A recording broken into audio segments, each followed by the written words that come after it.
June of 25, and then that drop is for the 2025 employees. So that's the calculation we have here. The amounts here that are levied are based on a weighted average of the total levy for the district, and then the specific rate that is allocated just to the pension fund. So we do a calculation of the total levy and determine the weighted average rate for the pension fund. That is the amount that's listed here. We do the same thing for the total Hazelwood deposit, and we take it times the same weighted average for the pension fund to get to your total amount here. And that calculation is audited every year as well, just to make sure that everything is correct. You don't always collect 100% of your property taxes. So we say, okay, about 5% is uncollectible based on your history. So in total, the drop for employees from 2025 is $859,986.65. Everything else down in this section here is really just a proof out of the cash to make sure that what we're recommending for the first part of the drop is covered by the cash balance in the fund. And so we want to maintain at least $25,000. So we recommended $681,229.77. And the remaining drop is $178,756.88. So I think in 2025, you did make that remaining drop in January. I think there's no reason that you can't get that second drop done this year. You'll have plenty of cash as the property taxes come in at year end to make that drop if you'd like to. This is just the weighted average, as I mentioned above, the weighted average for the pension fund in tax year 2024 was 8.6%. And this shows the levy versus collected, so about 96% in total. I know that's a lot of information, so I'm happy to pause and answer any questions if you do have any. Nope, no questions. All right, awesome. I talked with Danielle about making that transfer, and I think she's all set. She's going to work on making sure everything's in place, but I believe that transfer will be made soon. Yes, Anna, I'm waiting on several enrollment forms for the new employees that are going to receive a drop, and then I'll be able to drop after that. Perfect, perfect. If you just want to shoot us an email when you do that, we'll make sure we note that in our files as well. Okay, that's fine. All right. And I think the board already approved the drop at the last meeting. Is that correct? Yes, that's correct. Okay. Do you want me to go ahead and move in the financials then, Jennifer? Yes, please. Thank you. Okay. All right. So these are the financials for your first quarter. For the 3 months ended March 31st, 2026. Just as a reminder, these are on the cash basis. When you see your audit report, the audit is done on the accrual basis of accounting. So there is a difference there. On the first page is your treasurer's report showing all of your cash and investment balances as of March 31st, 2026.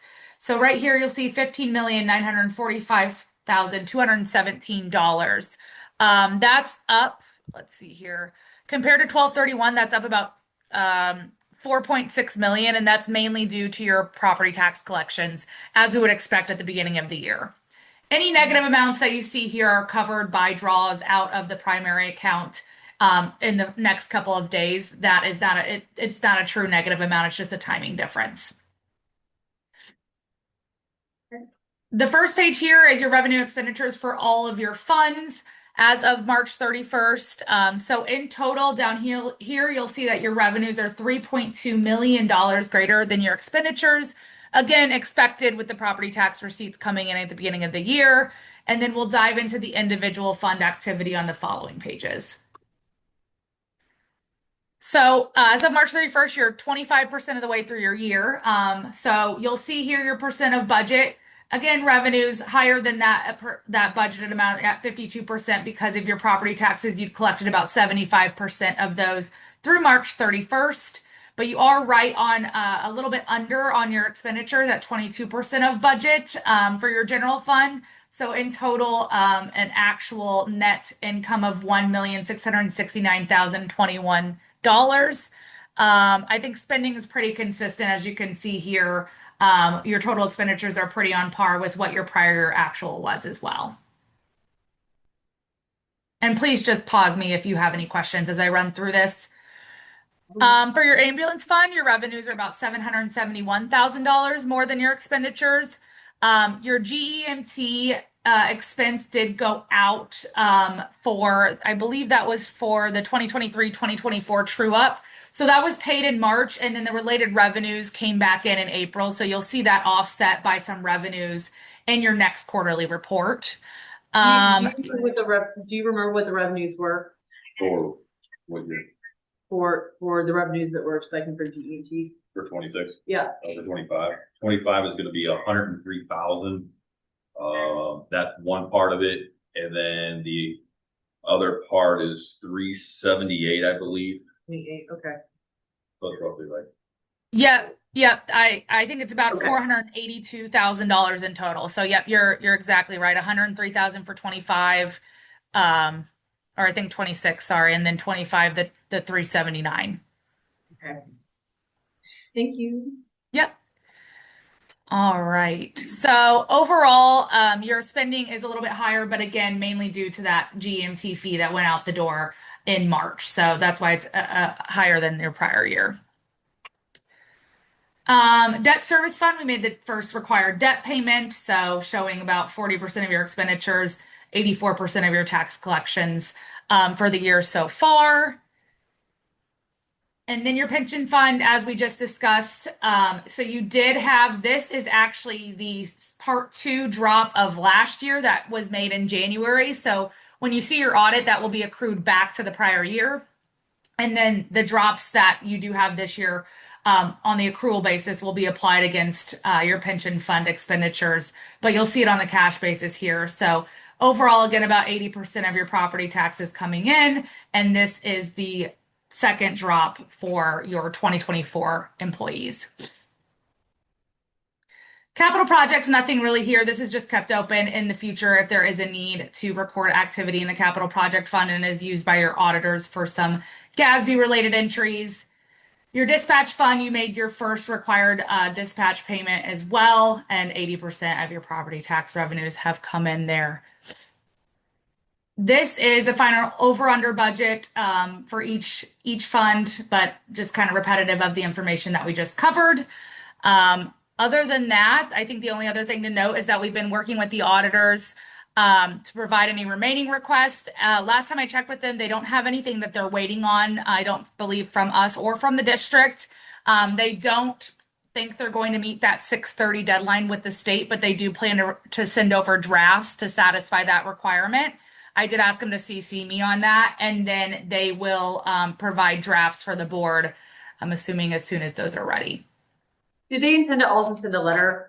Because last year, I know we got a bunch, actually everybody, districts and cities got calls requesting a letter of the engagement letter from the auditor to confirm. Oh, gotcha. Was that because when you were behind, they were asking to make sure that you actually had an engaged auditor? I believe so. Okay. Yeah, I can follow up. I can follow up with the audit firm and see if that's been something that they've been providing, and I'm sure that they would be happy to provide that engagement letter when they send over the drafts, just to let them know like this will be completed. And ideally, I mean, I believe we've gotten them all the information, so ideally it won't be that far behind. But I can make a note of that. Okay, thank you. Yep. All right. That's Anything great, else Anna, for thank me? you. Okay, Anyone have awesome. questions? Well, if there's nothing else, I'm going to go ahead and drop off. Thank you. Yep. Have a good evening. You too. Bye. Bye.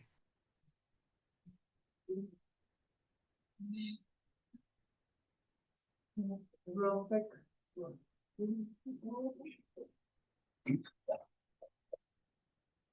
Okay. All right.